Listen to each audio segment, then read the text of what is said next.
Good morning. We're at the Black Walnut Tree Farm this morning, and it's a special day. It's early November, November 8th, and we're expecting a visit here in about a half hour, 45 minutes from a number of foresters. The state forester that I work with requested that he could bring some other foresters out just to look over what I've been doing at my tree farm.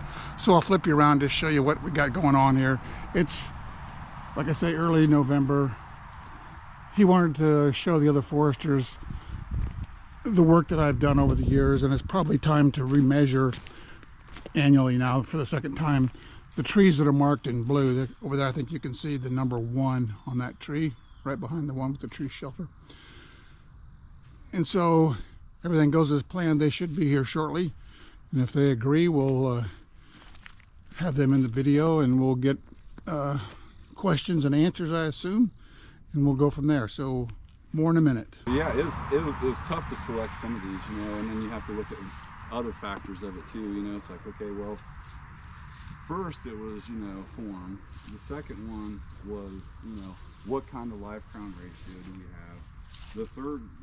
The third factor is what's growing around these. So there's all these variables that went into marking each tree to remove, or what one that we want to focus on to try to grow. So there's all these things that that we're definitely taking into consideration. So it's definitely more intense type of thought process than a naturally regenerating stand. We start out having a couple thousand stems per acre, and then when they get to this, you got a lot more to choose from, a lot more to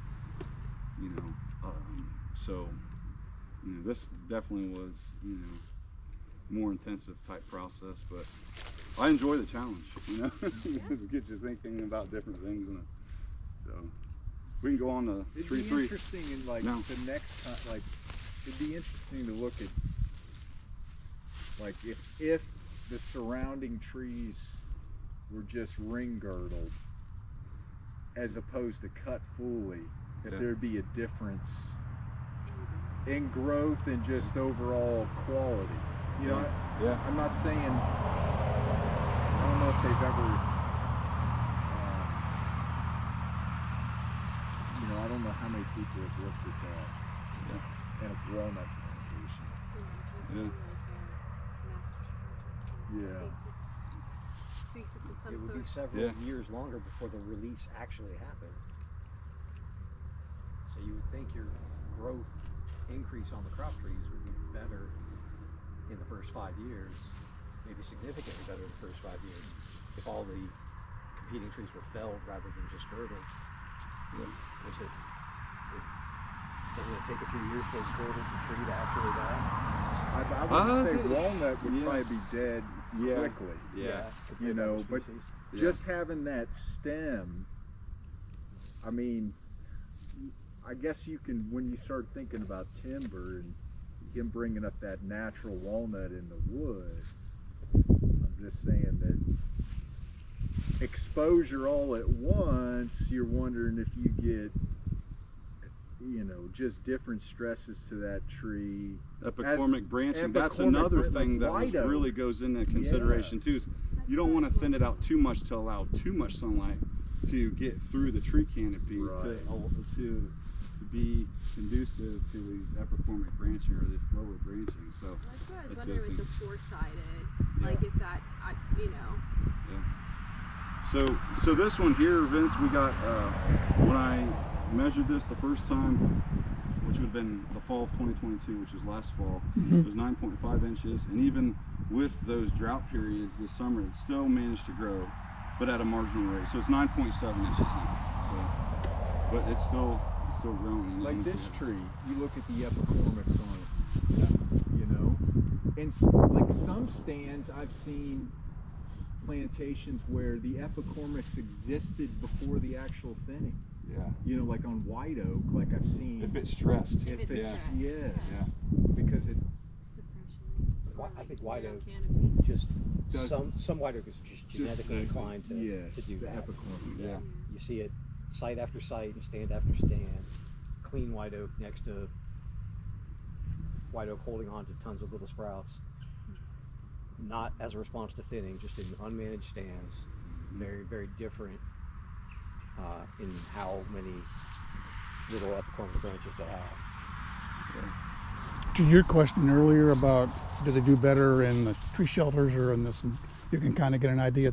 It varies, I think, from tree to tree. So this one and that one are in the mesh, and they're as tall as a lot of them in the shelter. So it just depends on, I think, of the genetics is probably the main factor. Yeah, I think that's a good observation. Yeah, and this is where like I kind of wanted to show you guys, because just thinking about the next age class of trees and preparing for that different age class, and how we can manage this regrowth from the stumps, you know. So I think that's something that also, you know, is, you know, good that we are looking at as well. So well, and you might have, as these get bigger and you're ready for potentially another thinning, then you have some more stems here that aren't quite as tall yet. They can help shade some of that, prevent hopefully some of that epicormic sprouting during the next thinning. yeah, Maybe. yeah. Anybody got any advice on how to prevent frost cracks? Move south. No. Yeah, right. Yeah, that, Okay, Yeah, we can move it's called human nature, right? It does. They're going to do what they do. After we do tree number, plant some arborvitae yeah. for some winter protection. There's a freeze crack taller than any of us right there on that one. There's a cover there. If you want to look at the trees that I dug out over there, the roots, those are the ones over here that I dug out. You see the roots sticking out over there? I dug a few when I cut them down. Oh, I see. Okay, there. Yeah. Yeah. If you want to look, I haven't I got too many things too many irons in the fires, if I haven't processed them yet. But.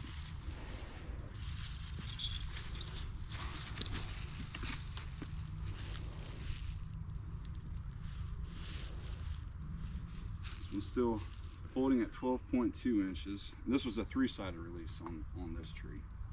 So it hadn't gotten any bigger? Hasn't gotten any bigger. Okay. This year. And the stake there means it's been fertilized, but it hasn't had time to kick in yet. So. Okay.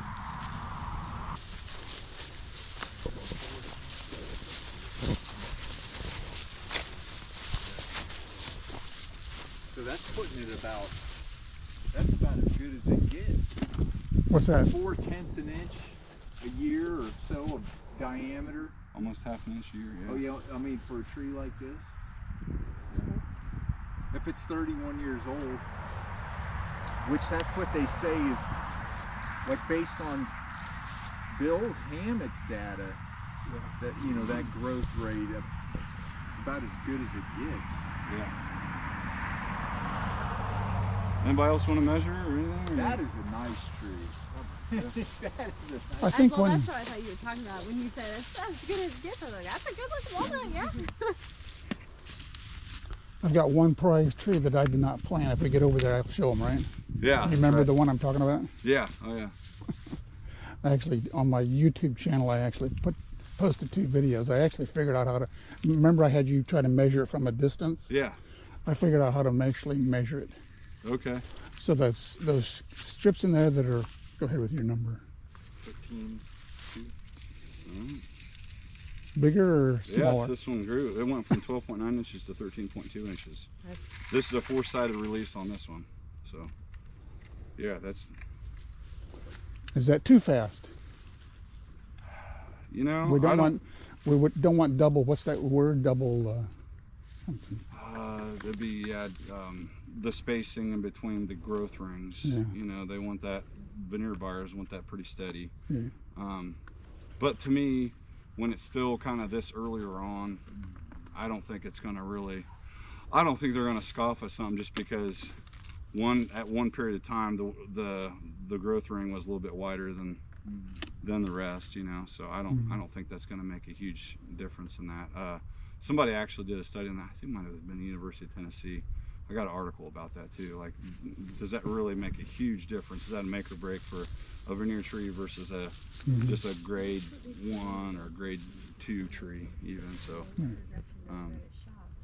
But yeah. So of course, after the foresters left, I remembered what it was I was trying to talk to them about when I said double. It was double texture. Texture is a word. I'll flip you around here and look at the trees again.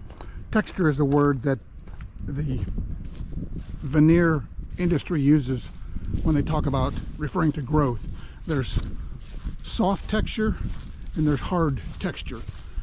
And soft means slow growing. Hard texture means faster growing. Tree number 1 we're looking at here. Nice tree.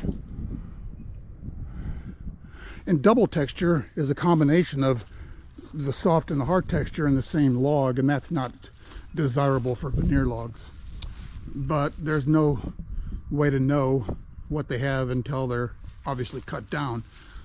So it's not to say that I have double textured logs, which are bad for veneer. It's just something to be aware of. So anyway, that's what I wanted to talk about. Just close that loop.